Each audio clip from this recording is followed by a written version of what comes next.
Hi, thanks so much for joining in. You're watching the Mutual Fund Show on NDTV Profit, and my name is Alex Matthew. This show gets you actionable insight onto everything related to mutual funds. And to that end, we try to give you that actionable insight by taking one key topic and discussing it during the show. And we also take queries. The number that you see on the bottom of your screen is where you can send those queries to us. And we've got several already. We'll be taking a few of them on the show today, but we will take more over the course of this week as well. Now, on today's program, I would like to talk about a category of mutual fund schemes that has become much more attractive because of changes in the tax laws. They have actually done particularly well in terms of performance against their respective benchmarks. I'm talking about multi-asset funds. They're a type of hybrid fund that require to invest in multiple assets, and here I mean things like equity, debt, gold, as well as real estate and infrastructure. All of that forms a part of this. This is interpreted differently by different fund houses, and there's no one formula that is employed. So it's important to choose the right option when you're going in this category. We're going to talk about how these funds have performed, why certain funds have outperformed, and which ones you should consider investing in. Joining me today is Nikhil Kothari, Director of Etica Wealth, as well as Ruchi Sankhe, who is investment advisor, Infinity Advisors. Thank you so much to the both of you for taking the time, Nikhil as well as Ruchi.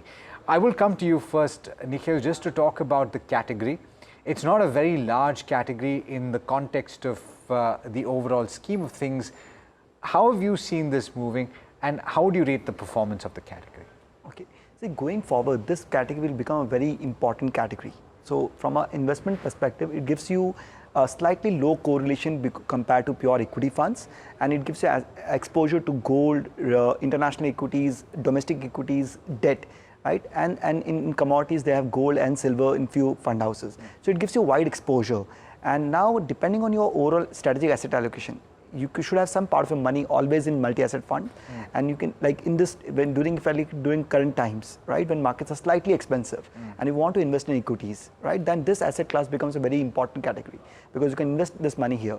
So I'll say incrementally, because of the whole new tax regime, this category has become very good option for investors who's looking to invest for 3 to 5 years, or who's looking to invest in slightly conservative fund. Then this asset class makes completely sense. Okay, so but let's break this down for everybody to understand, people who are not familiar with the category. Ruchi, I'll come to you for the explanation as to how these funds are constructed. What is the regulatory requirement, and how have you found that fund managers have interpreted this and constructed their portfolios? Yeah, so basically, I think it's probably not a very well understood category, because you can have a lot of flexibility in this category in terms of, the minimum requirements are really 10% across 3 asset classes, but you can add more asset classes. You can go all the way from 10% all the way to 65%. The schemes are also, positioned very differently. There are truly schemes that are doing an asset allocation across different asset categories. There are schemes, I would say, they are primarily long-only equity with almost 65% plus in equity, and some exposure in other categories as well. But then, they become more like a balanced advantage or an equity, long equity kind of a scheme. And then there are others which are positioned in the fixed income category. So it's very difficult to actually have one category average for this entire category of multi-asset allocation funds, because the positioning of each of these funds can be very different. And obviously the largest funds in this category, which are the ICICI, Kotak, HDFC, SBI, are all more, not SBI, but HDFC, ICICI, Kotak are all equity position, right? So they have got the largest AUMs. But, again, a lot of variability on how these schemes can be positioned, but regulatorily, you should have minimum 10% across asset classes. If you have 35% and higher in equity, then you get qualified for the equity tax, for the taxation, which is the old debt taxation regime, which is, after 2 years, you get long-term capital gains tax of 12.5%. But, and if you are more than 65% in equity, then you get 12.5%. a long-term capital gains tax after 1 year of holding period. So that's how the entire category is. Yeah, that's very well explained. I did try and break this down by giving you a few examples. So let me just explain what you've probably seen already on the screen. I looked at the ICICI multi-asset fund as well as the Quant multi-asset fund just to talk about what they would look at as the possible construction of their portfolio. And let's look at them individually, right? Let's first look at the ICICI multi-asset fund. They've said that they can go between 10% and 80% to equity. They can go between 10% and 35% in debt. Gold and silver ETFs is between 10 and 30%. Preference shares is up to 10% from 0%. And REITs and InvITs is up to 10%. Now, let's compare this with what Quant has said that it could potentially do. In this case, equity once again is 10 to 80%.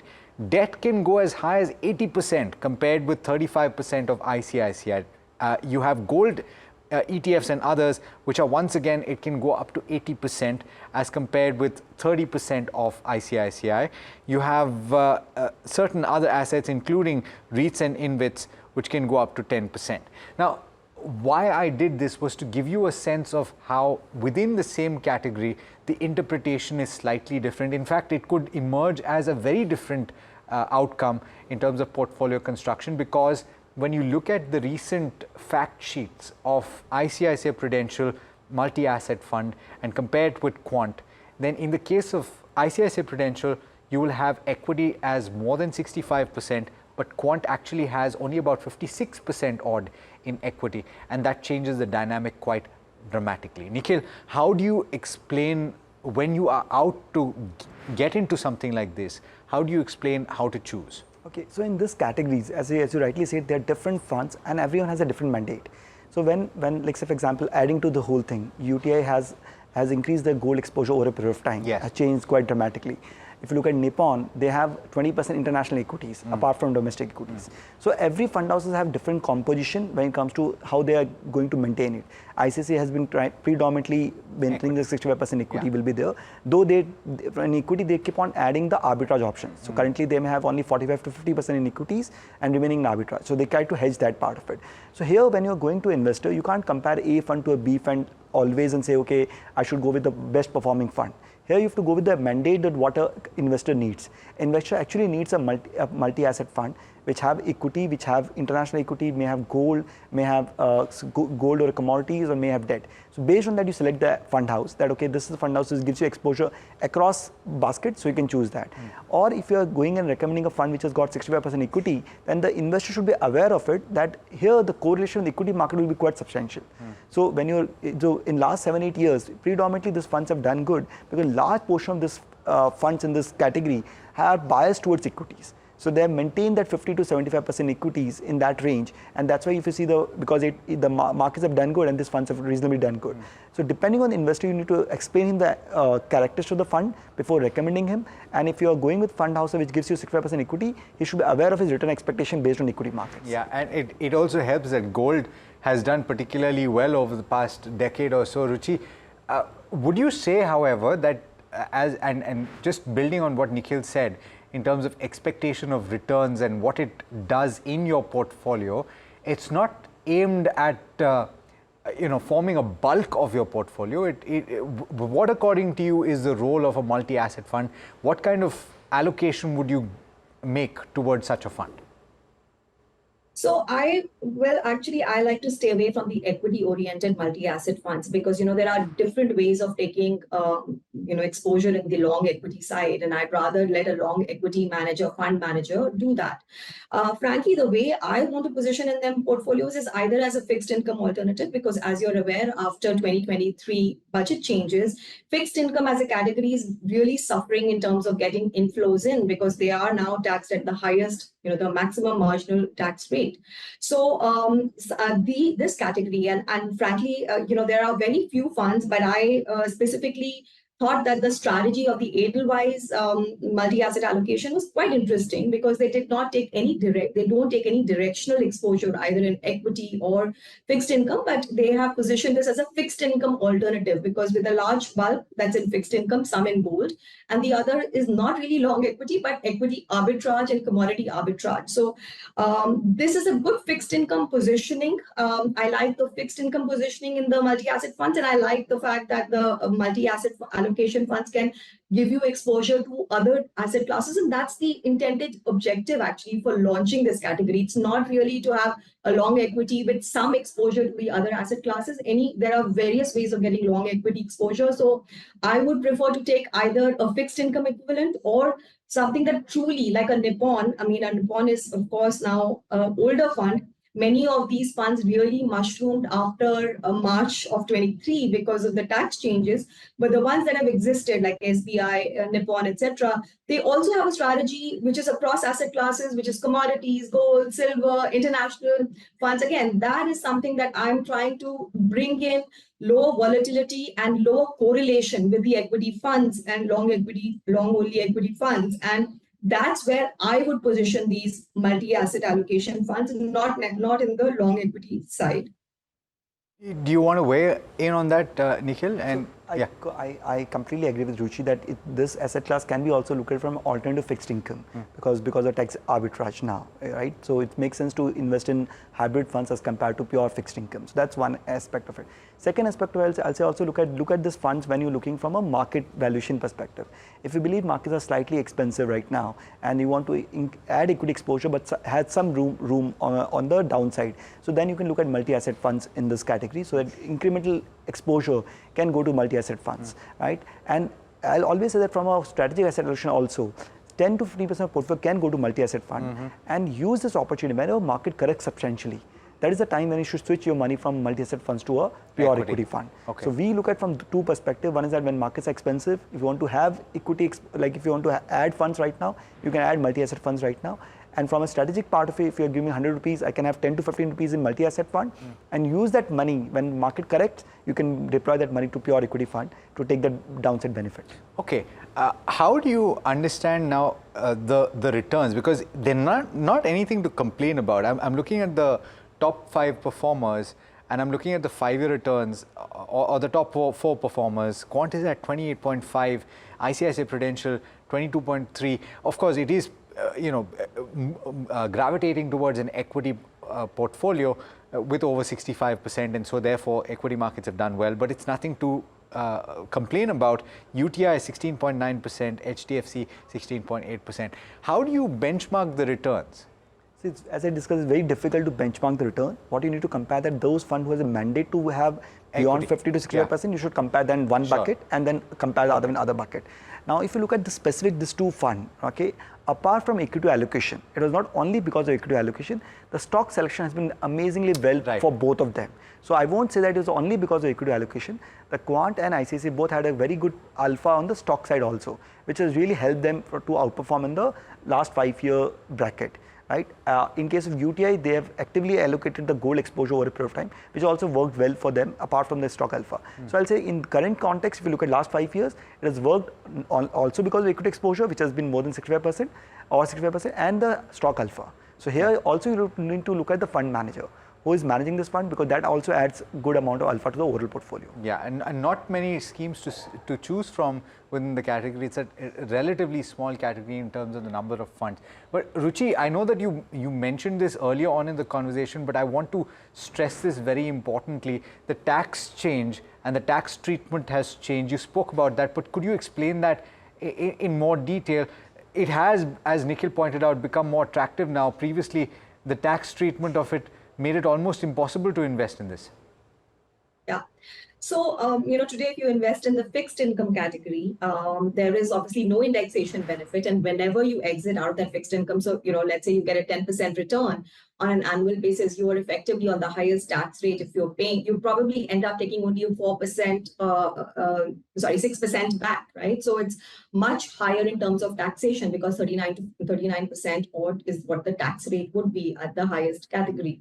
Now, but if you do it through a hybrid fund, and which is a fund that's trying to recreate, let's say, a fixed income kind of an allocation. And, I talked about certain funds that are positioned like this. At the end of 2 years, if you exit, you only pay a 12.5% return, so a 12.5% tax. So at the end of 2 years, if you did get 10% per, this, you are actually still taking home about 8.8% back, right? So it's much higher than what you would take on a post-tax basis from a fixed income category. So that's a very, sort of very stark difference between the taxation of a hybrid fund versus a fixed income fund, which is why a lot of investors are getting attracted to the hybrid category versus the fixed income category. But I also wanted to add that this is a beautiful category for many reasons. Number one, it gives you exposure to different asset classes. It allows you to rebalance on an automatic basis. You're basically leaving asset allocation to experts who are taking the call on which assets make sense. If gold is doing very well, they can invest in gold. If fixed income as a category is looking good, and gilt funds are looking good at this point of time, they can actually take exposure there. You're doing all of this rebalancing actually at no tax impacts to you, because until you exit from the fund, you're not really paying any taxes. So for all of those reasons, I think it's a right way to invest, because you're getting exposure through two different asset classes. You're paying taxes only at the time of exit, and you're getting an automatic rebalancing at actually pretty low cost to the investor. So if you're using it for that reason, I would say great. And of course, the tax impact is also an added benefit on this. Yeah, that's a fair point. Also on the screen, just wanted to point out that last graphic was talking about the last 1 year performance, and Nikhil was alluding to that earlier in the conversation. UTI doing well because of the stocks selection, and that outperformance that you see, significant outperformance, is on account of that. But coming to the to what a lot of people wait for, and of course this is not something that I'm asking. We're not asking for recommendations, but Nikhil as well as Ruchi. Ruchi, you already alluded to the fact that you don't like the equity-oriented multi-asset fund. So which ones do you like, and could you name a few? So I like something that would replace the fixed income segment. So I like the Edelweiss multi-asset allocation fund, for the reasons that it doesn't take any directional exposure on equity or anything else, but actually constructs a fixed income equivalent portfolio. I would rather take the other debt funds. So, I would rather look at an SBI or Nippon, which has asset allocation across different segments, rather than the ICICI, which has actually got the largest AUM in this category, but it is effectively a 65% plus equity exposure there. That's a fair point.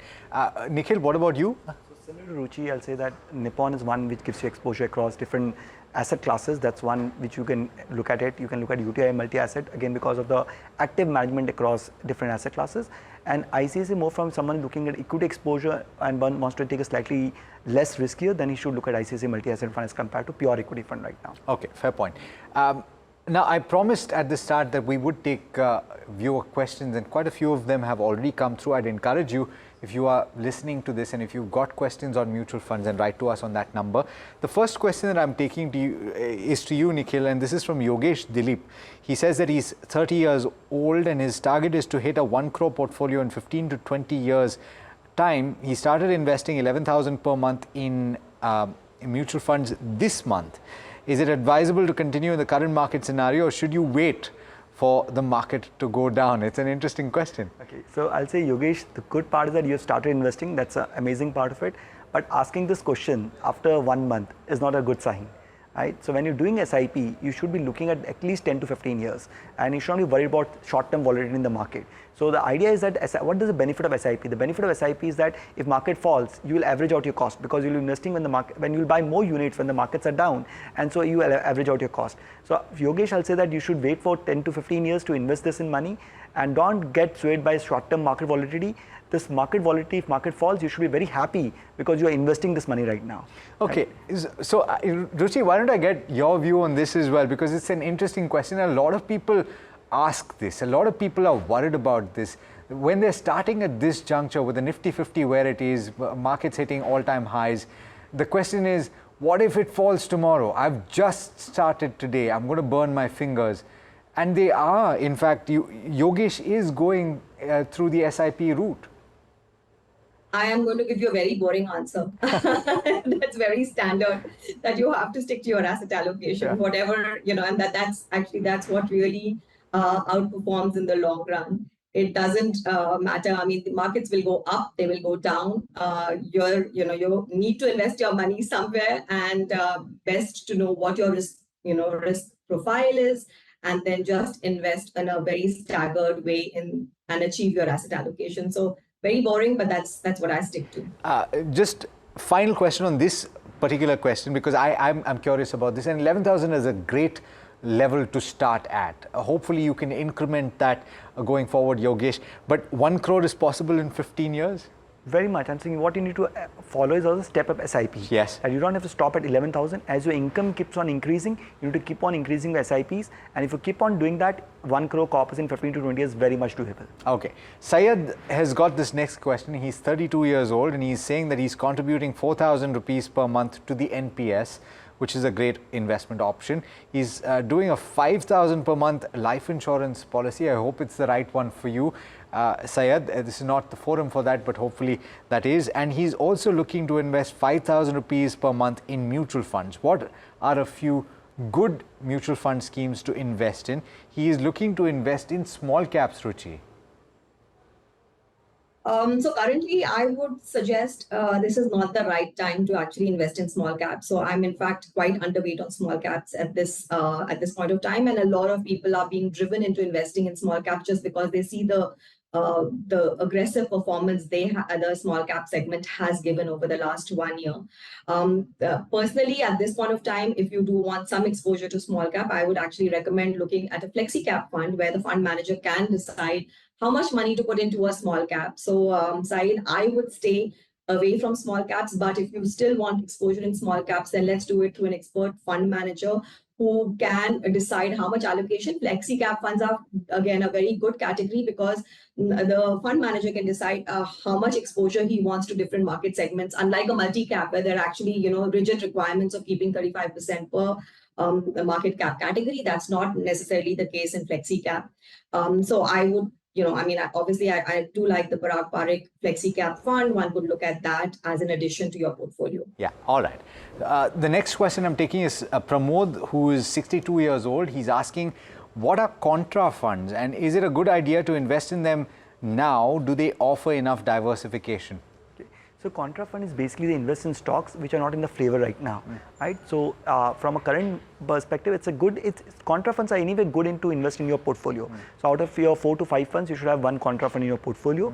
And from a current context perspective, it's always good to invest in Contra fund. You can start your SIP right now and continue to invest in that. But be aware, in Contra funds, at times you may have to go through a 1 to 2 year pain period where the markets would have either done very good or very bad, but they would outperform, underperform.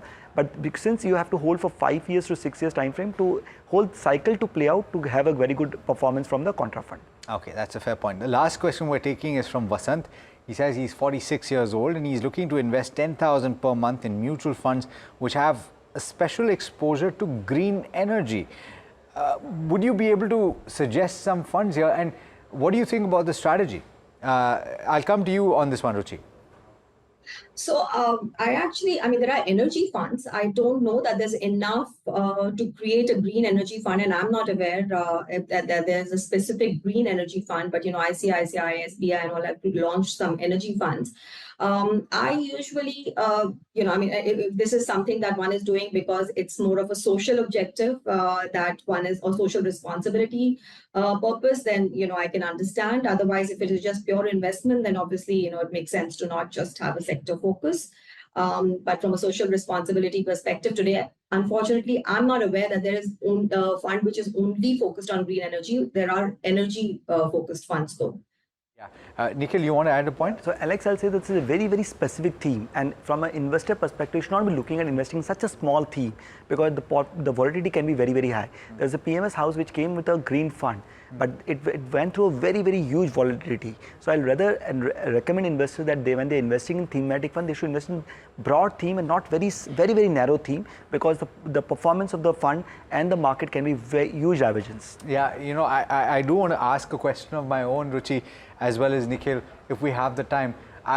Specifically on this thematic and sectoral, it's now become the second largest category No, I'm mistaken. It's become the largest category. It used to be flexi cap and it's now thematic and sectoral. What do you have to say about that? A lot of people going towards this category, a lot of people looking to bet on themes as opposed to looking at diversified portfolios. Ruchi, are you finding people asking you this more often? Yes, I am, because you're right. There are some themes that are in flavor today, but there will always be themes that really do well. There will always be themes that won't do well, and themes come and go. So it doesn't, So I agree that one is looking at investing. I think a lot of this is actually created, unfortunately, by AMCs, because they do need to market new products, right? And I would be more, invested in a general fund rather than a theme-based fund or a very broad theme-based fund, because themes come and go, and frankly, your investments are really meant to be focused on a longer period of time. So I would stay away from them. Yeah, quick thought here, Nikhil? Same here. The fund houses are launching funds because they can only launch now thematic funds. They can't launch pure vanilla plain funds. So that's why don't get lured by the new fund offers. Please check your risk appetite and invest in themes which you really think that they can do really good. Otherwise, just by going the past performance and investing that fund will not be a great idea.